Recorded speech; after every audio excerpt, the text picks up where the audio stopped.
Hello friend, welcome to our YouTube channel Udaan the fly. आज की class में हम लोग अपना दूसरा सेशन देख रहे हैं, जिसमें हम लोगों ने पहले वाले में पढ़ लिया था। उसमें हम लोगों ने रेलवे के एनटीपीसी के ग्रुप डी के प्रीवियस ईयर पेपर को सॉल्व किया था। हम लोगों ने क्वेश्चन नंबर 20 तक, जिसमें हम लोग अपना पहला यूनिट लिए हैं नंबर सिस्टम, संख्या पद्धति। इसमें हम लोग क्वेश्चन नंबर 20 तक पढ़ लिए थे, क्वेश्चन नंबर 19 तक हो गया था। आइए आज की क्लास में हम लोग क्वेश्चन नंबर 20 से सवाल को देखते हैं, ठीक है ना। क्वेश्चन नंबर 20 से अपने सवाल को देखते हैं क्या होगा। आइए सवाल नंबर 20 को देखें। सवाल नंबर 20 क्या दिया है, 38 का 15% क्या है। देखो ये रेलवे की ऑनलाइन परीक्षा में पूछा गया है। सवाल नंबर 20 है 38 का 15% क्या होगा। तो 38 का 15% निकाल लेते हैं, सिंपल। 38 गुणे 15% मतलब 15 और बटा क्या हो जाएगा, 100 हो जाएगा। 38 का 15 में गुणा कर लो, 15 × 120 0, 12 15 3 45, 12 कितना 57, 15 3 45 और 12 कितना 57 और बटा 100 है। अब 100 से भाग दे दोगे तो क्या आ जाएगा 5.7। 5.7 हमारा आंसर हो जाएगा। तो ए वाले विकल्प में आपका दिया है 5.7, तो ए इज द राइट आंसर। आइए देखते हैं क्वेश्चन नंबर 20 के बाद सवाल नंबर 21 को। सवाल नंबर 21 को देखते हैं। चलिए सवाल नंबर 20 के बाद सवाल नंबर 21। सवाल नंबर 21 हमारा क्या दिया है। सवाल नंबर 21 में हमें दिया गया है कि यदि एक संख्या के 9/5 का 35% 252 है तो संख्या ज्ञात कीजिए। देखो क्या कितना अच्छा सवाल। देखो दो बार पूछा गया है। 12 अप्रैल 2016 को थर्ड पाली में, फिर 22 अप्रैल 2016 को पहली पाली में। एक ही सवाल पूछ लिया गया था, ठीक है ना। ऐसे ही सवाल इसमें रिपीट होते हैं। चलिए आइए देखते हैं 21 नंबर पे दिया है, यदि एक संख्या के 9/5 का 35% 252 है तो संख्या क्या है। संख्या हमने माना x है, इसका 9/5, इस संख्या के 9/5 का 35% मतलब 35/100, ये कितना है 252 है। कितना है 252 है। तो हमें यही x की वैल्यू निकालना है। अब आप देखो यहाँ पे इस 5 से इस 35 को काटेंगे 7 बार में, इस 7 से 252 को आप काट लो, 7 त्रिक 21 और 4 25, 7 6 42, 9 से 36 को काटोगे 4 बार में और 100 और 4 का गुणा कर दोगे तो कितना x बराबर आपका क्या आ गया 400। इसका मतलब इस सवाल का आंसर कितना है, वह संख्या हमारी क्या थी 400 थी। 400 कहाँ है, सेकंड ऑप्शन में है ना। तो हमारा क्या आंसर हो जाएगा यहाँ पे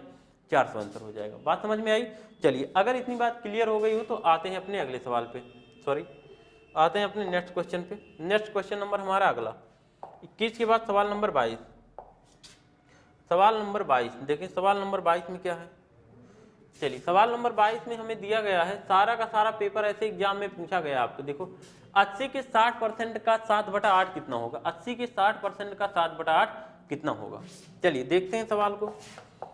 80 के 60% का, 80 के 60% मतलब 60/100% हटा दिया का 7/8, इसका भी क्या 7/8। अब हल कर लो, 20 से इसको 4 बार में, 20 से इसको 5 बार में, और यहाँ से देखो 5 से इसको काट लो 12 बार में, 12 बार में, 4 से इसको काट लो आप 2 बार में, और 2 से इसको काट लो 6 बार में। 6 और 7 का गुणा कितना 6 7 42। इसका मतलब इस सवाल का जो हमारे आंसर आया वो कितना आया 42 है। देखो ये कब पूछा गया सवाल है, 19 जनवरी 2017 की सेकंड पाली का क्वेश्चन है। 19 जनवरी 2017 के सेकंड पाली का सवाल है। क्लियर हुआ होगा। अब आते हैं अपने नेक्स्ट सवाल पे। सवाल नंबर अगला, सवाल नंबर 22 के बाद 23 हमारा। आइए देखते हैं सवाल नंबर 23।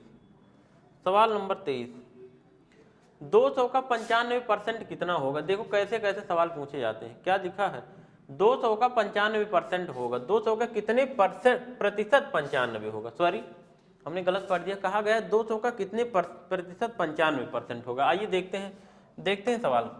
200 का हम लोग मानते हैं कि x%, इसका x% अगर निकालेंगे ना तो x% ये कितना होगा 95 होगा। तो यहाँ से परसेंट हटाएंगे, 100 का भाग करेंगे, 200 गुणे x/100, ये बराबर क्या करेंगे 95 करेंगे। परसेंट हटाया, ये देखो 00 कट गया तो x बराबर आपका क्या आ गया 95 का आधा मतलब 47.5। 47.5%, 47.5%, 47.5% क्या हो जाएगा हमारे सवाल का आंसर बन जाएगा। कितना आंसर बना 47.5%। ओके, इतनी बात क्लियर हो गई होगी। आते हैं अब अगले सवाल पे अपने। 23 के बाद सवाल नंबर 24 पे आते हैं। देखते हैं सवाल नंबर 24 में क्या है। सवाल नंबर 24, चलिए दो लगातार संख्याओं का गुणनफल 528 है। दो लगातार संख्याओं का गुणनफल 528 से छोटी संख्या का मान बताइए। अब देखो बिना कॉपी और पेन उठाए ऑप्शन से हम इसको करेंगे। दो लगातार सम संख्याओं का गुणनफल 528 है। अभी देखो कैसे करेंगे।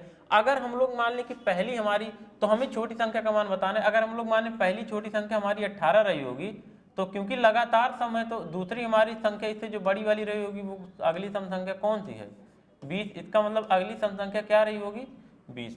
सॉरी, अगली सम संख्या इसका मतलब क्या रही होगी? अगली सम संख्या हमारी क्या रही होगी? 20 रही होगी, ठीक है ना। अगली सम संख्या इसका मतलब 20 रही होगी। क्या इन दोनों का गुणनफल 528 आएगा?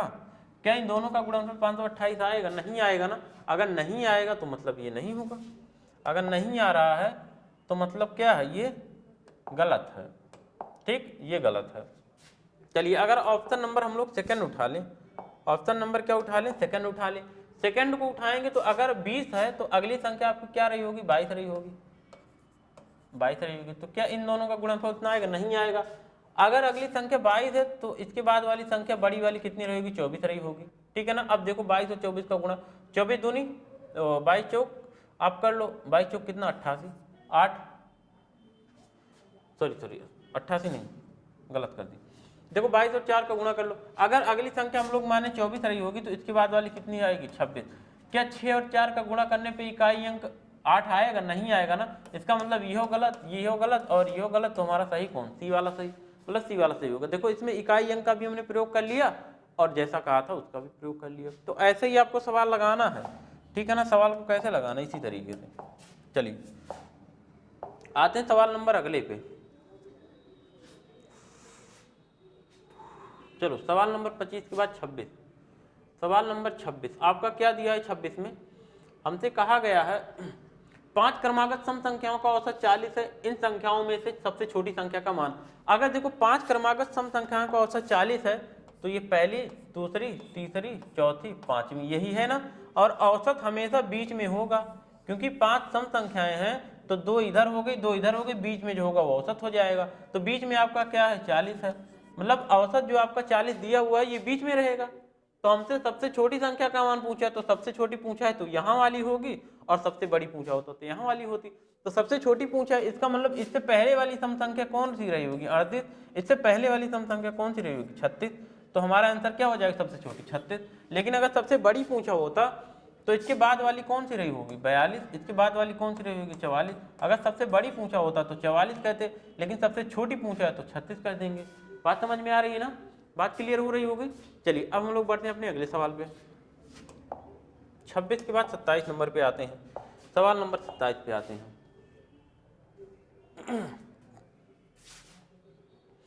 चलिए सवाल नंबर 27 देखें क्या दिया गया है।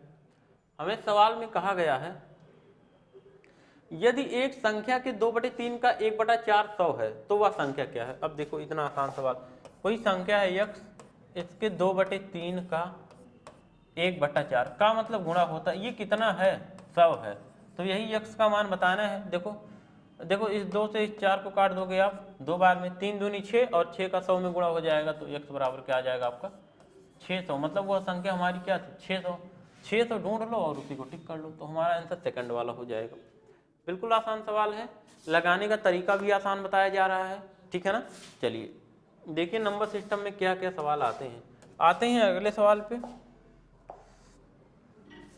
अगला सवाल देखते हैं। चलिए अगला क्वेश्चन है हमारा सवाल नंबर 28। सवाल नंबर 28 इसमें कहा गया है 1265 में से क्या घटाया जाए कि प्राप्त संख्या 29 से पूर्णतः विभाजित हो जाए।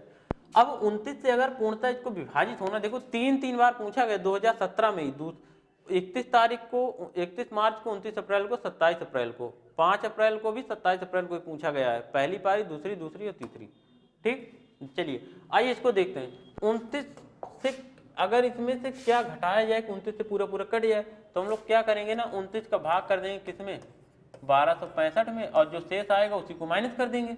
चलिए 29 का भाग अगर आप करोगे तो इसको 30 मान लो, 3 चौके 12, 4 बार चला जाएगा। 4 9 में 36 के 6 3 और 4 दूनी 8 3 11, 116 हो गया। यहाँ पे 10 बचा, ये 5 उतर गया। चलिए अब ये 3 बार भाग जाएगा, 3 9 27 के साथ 2 और 3 दूनी 6 2 8 3 87 हो गया। यहाँ पे शेष कितना बचा, 13 और 5, 13 5 कितना 18, शेष क्या बचा 18। इसका मतलब अगर यही 18 घटा दिया जाए तो प्राप्त संख्या 29 से पूर्णतः विभाजित हो जाएगी। इस सवाल का हमारे जो आंसर बनेगा वो क्या बनेगा, 18 बन जाएगा। बात समझ में आ रही है। चलिए आते हैं नेक्स्ट सवाल पे। सवाल नंबर अगला हमारा, चलिए हाँ सवाल नंबर अगला 28 के बाद 29 नंबर का सवाल। सवाल नंबर 29 में देखिए क्या दिया है। इसमें दिया गया है दो संख्याओं का अनुपात 3:1 है। दो संख्याओं का अनुपात 3:1 है। तो हमें क्या बताना है, हमें जो बताना है वो ये बताना है, तथा योगफल 72 है तो दोनों संख्याओं का अंतर बताना। हमें अंतर बताना, देखो अनुपात 3:1 है और योगफल क्या है 72 है, तो मतलब 3x है पहली संख्या और दूसरी संख्या x है। भाई 3x है और दूसरी संख्या हमने x मान लिया, एक को एक x मान लिया, इन्हीं का योगफल कितना है 72 है। तो 3x 4x बराबर 72 आपका हो गया। तो x बराबर का क्या आ गया 18, x बराबर आपका हो गया 18, x बराबर हमारा क्या आ गया 18। और हमें अंतर बताना है तो 3 और 1 का अंतर कितना, 2x का मान निकालना है हमें। 2x बराबर क्या हो जाएगा 2 गुणे 18 बराबर कितना 36, 2 गुणे 18 बराबर कितना 36। तो इस सवाल का हमारे आंसर क्या बन जाएगा 36। बात समझ में आ गई होगी। चलिए अब बढ़ते हैं नेक्स्ट सवाल पे। सवाल नंबर 30। सवाल नंबर 30 आइए देखिए।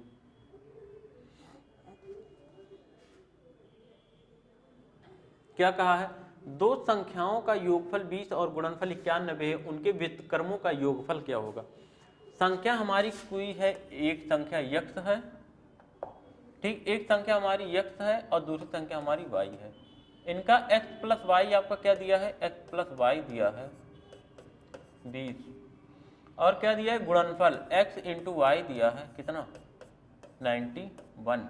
हमसे पूछा व्युत्क्रमों का योगफल क्या होना चाहिए। व्युत्क्रम, इन दोनों के व्युत्क्रम का योगफल मतलब 1/x प्लस 1/y ये बराबर हमें बताना है। तो देखो इसको हम लोग हल करेंगे तो तिरछा गुणा हो जाएगा, तो ये हो जाएगा y प्लस x और बटा नीचे गुणा हो जाएगा इनका आपस में x y। अब बताओ y plus x plus y इसकी वैल्यू दे रखी है आपको, इसकी वैल्यू कितनी है 20 और बटा x इंटू वाई की वैल्यू कितनी है 91। तो इसका आंसर क्या आ गया 20/91, 20/91 जहां भी हो गया। और वैसे भी अगर योगफल को आप कोई संख्या मान ले सकते हो, 13 7 मान लो, 13 7 20 और 13 7 91, तो 1/13 धन 1/7 तो भी आ जाएगा क्या 20/91। चलिए 30 नंबर तक हो गया। सवाल नंबर 31 पे आते हैं। सवाल नंबर 31 नंबर का क्वेश्चन, 31 नंबर का सवाल क्या कह रहा है, यदि एक संख्या का 60% दूसरी संख्या के 2/3 के बराबर हो तो संख्या का अनुपात ज्ञात कीजिए। एक संख्या का 60% दूसरी संख्या के 2/3 के बराबर है। एक संख्या का 60%, कोई संख्या हमारी x है, इसका 60% मतलब 60/100। दूसरी संख्या, कोई दूसरी संख्या हमारी y है, इसके 2/3 के बराबर है, y के 2/3 के। कोई संख्या x है, इसका 7% y के 2/3 के बराबर है। तो हमें इन्हीं दोनों संख्याओं में अनुपात बताना, मतलब x अनुपात है y। 20 से इसको काट लो, 3 बार में 20 से इसको काट लो, 20 पंचे 100, ठीक है ना। तो देखो क्या हो जाएगा x बटा y, y को इधर लेके आएंगे, ऊपर x है और नीचे y बराबर क्या हो जाएगा, इस 5 दूना 10 हो जाएगा और इस 3 तिरिका 9 हो जाएगा। 10 अनुपात 9 का अनुपात, 10 अनुपात 9 का अनुपात। देखो 10/9 मतलब क्या होता है 10 अनुपात 9। बात समझ में आई। चलिए अब बढ़ते हैं हम लोग नेक्स्ट सवाल पे अपने। अगला सवाल, सवाल नंबर 32। सवाल नंबर 32,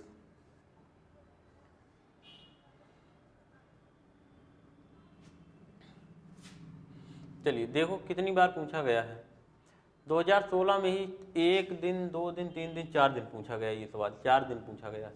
2 अंकों की एक संख्या के अंकों का योग 11 है। ध्यान से पढ़िएगा, ऐसा सवाल बहुत ही ज़्यादा पूछा जाता है। 2 अंकों की एक संख्या के अंकों का योग 11 है। यदि अंक के स्थान आपस में बदल दिए जाते हैं तो संख्या 63 कम हो जाती है, संख्या ज्ञात कीजिए। सबसे पहले ये देखना है दो अंकों की संख्या जिनके अंकों का योग 11 है। ऑप्शन से हम लोग करेंगे, गो थ्रू ऑप्शन। यहाँ भी अंकों का योग 8 3 11, 9 2 11, 9 2 11, 8 3 11 नहीं हो पाया। लेकिन हमें ये देखना है यदि अंक स्थान आपस में बदल दिए जाए, इसी को बदल दिया जाए, 83 को 38 कर दिया जाए, ये जो हमारा 83 दिया गया था ना, इसको अगर 38 कर दिया जाए, ठीक है ना, तो कह रहा है तो संख्या 63 कम हो जाती है। तो क्या यहाँ से घटाने पे ये 63 आएगा? देख लेंगे। 92 को 92 को अगर हम लोग 29 कर दें तो क्या हो जाएगा? यहाँ तो घटेगी नहीं, यहाँ अगर 29 को हम लोग 92 कर देंगे तो बढ़ जाएगी, यहाँ 38 को 83 कर देंगे तो बढ़ जाएगी, जबकि वहाँ पे क्या हो रहा है सवाल में कम हो रही है, तो इसका मतलब ये दोनों होगा नहीं। इन्हीं दोनों का अंतर देखते हैं, जिसका 63 आ जाएगा उसका वही आंसर हो जाएगा। 13 में से 8 गया 5 और यहाँ पे बचा 7, 7 में से 3 गया कितना? 7 में से 3 गया 4।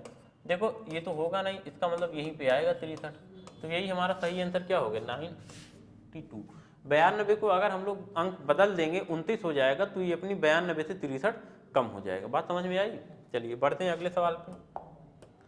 सवाल नंबर अगला हमारा देखते हैं क्या है।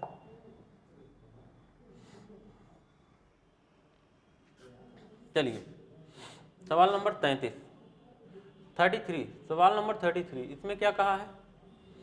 कह रहा है दो संख्याओं का गुणनफल 24, उनके वर्गों का योगफल 52 है, तो उनका योगफल ज्ञात कीजिए। देखो ऐसा सवाल हम संख्याओं पे आधारित सवाल में बहुत ही ज़्यादा करवाए हैं, अगर उसको आप लोग पढ़ लेंगे तो इसको लगाना नहीं पड़ेगा। दो संख्याओं का गुणनफल 24 और वर्गों का योगफल कितना है? 52 है।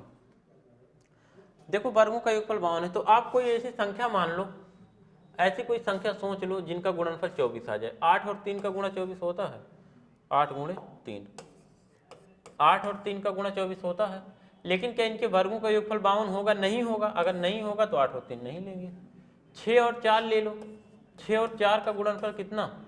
24 होता है, 6 चौक 24। और क्या इन दोनों की संख्याओं के वर्गों का योगफल 52 होगा? 6 चौक 36 और प्लस 16, 6 6 12 के 2, 1 और 3 1 4 और 1 5, 52। देखो हो रहा है ना, इसका मतलब संख्या हमारी 6 और 4 थी, 6 और 4 थी अगर संख्या, तो इनका योगफल तो 6 धन 4 आपका क्या हो जाएगा? 10 हो जाएगा ना। तो इसका मतलब हमारा सेकंड वाला ऑप्शन क्या हो जाएगा? आंसर हो जाएगा। चलिए बढ़ते हैं अपने अगले सवाल पे। 33 के बाद 34 नंबर पे आते हैं। सवाल नंबर 34, 34 नंबर का सवाल देखें क्या दिया है।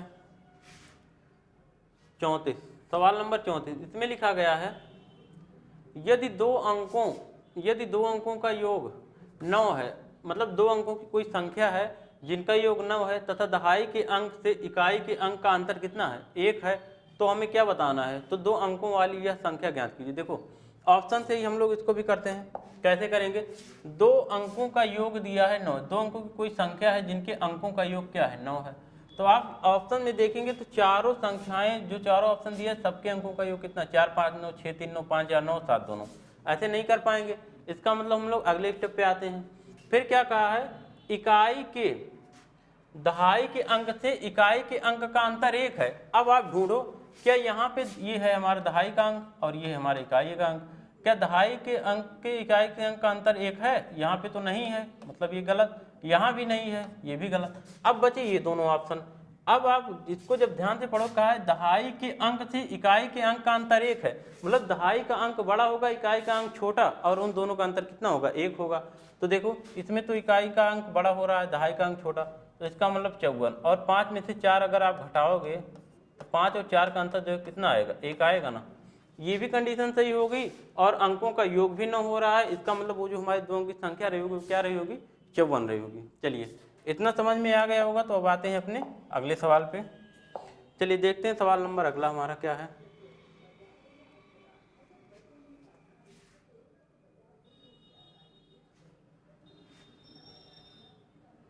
सवाल नंबर 34, ये तो हो गया।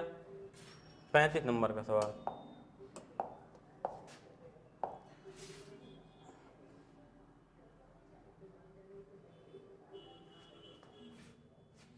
चलिए इस सवाल को देखते हैं। सवाल नंबर 35 में हमें क्या दिया गया है? इसमें दिया गया है आपको 5 अंकों की सबसे छोटी संख्या और 4 अंकों की सबसे बड़ी संख्या के बीच का अंतर ज्ञात करना। देखो ऐसे सवाल का आंसर हमेशा ही एक आता है, ठीक है ना।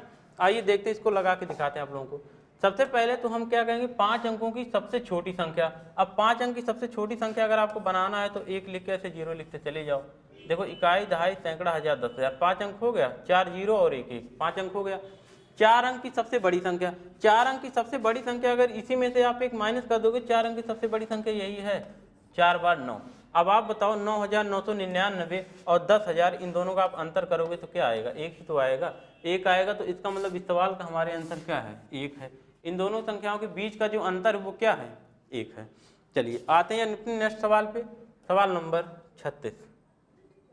सवाल नंबर 36, आइए देखें सवाल नंबर 36 क्या दिया है। सवाल नंबर 36, चलिए सवाल नंबर 36 में दिया है 2 अंकों की एक संख्या।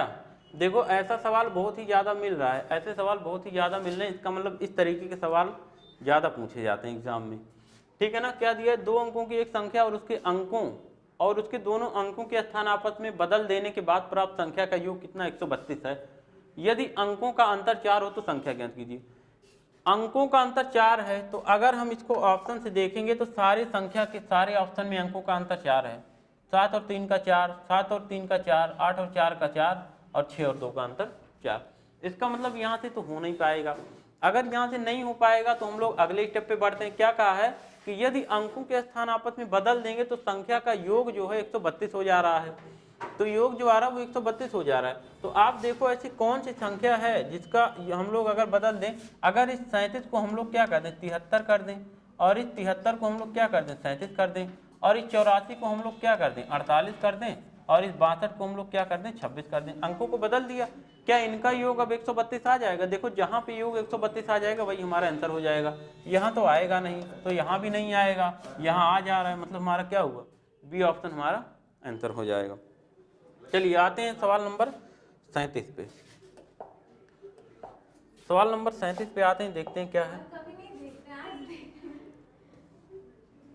देखो सवाल नंबर 37 में दिया है 12 के प्रथम 20 के गुणजों का औसत बताइए। 12 के प्रथम 20 गुणज का हमें औसत बताना है। 12 के प्रथम 20 गुणज, अगर 12 के प्रथम 20 गुणज का औसत हमें बताना है तो हम लोग क्या करेंगे, 12 का पहला गुणज 12, ठीक, 12 गुणे 1 plus dot dot dot dot ऐसे ही 12 गुणे 20, 20वां गुणज 12 का क्या, 12 गुणे 20, इसका हमें औसत बताना है।